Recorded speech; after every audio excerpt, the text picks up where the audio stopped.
Ամբերդը պահպանում է իր կարևորագույն նշանակությունը հետագա տասնամյակների ընթացքում, սակայն մոնղոլական արշավանքները խախտում են Հայաստանի անդորրը, նրանք 1236 թվականին սկսում են Հայաստանի ամբողջական նվաճման գործընթացը և այն ավարտում են 1244 թվականին։ 8 տարվա ընթացքում ամբողջ Հայաստանը նվաճվում է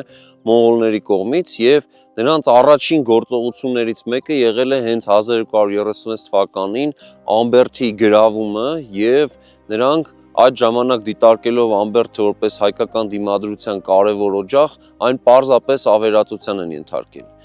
Այդ ժամանակ նոր էր Բերդը անցել Վաչեից նրա որդուն, որի անունն էր Քուրդ Վաչուտյան,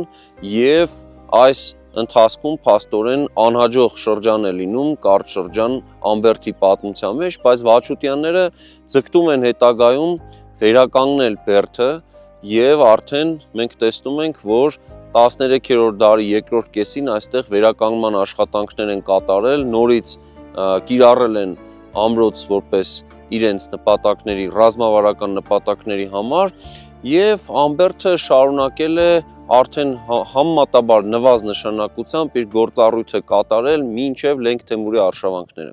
Նախագծի գլխավոր գործընկերն է Կոնվերս բանկը, ֆինանսական աշխարհի ձեր հուսալի գործընկերը։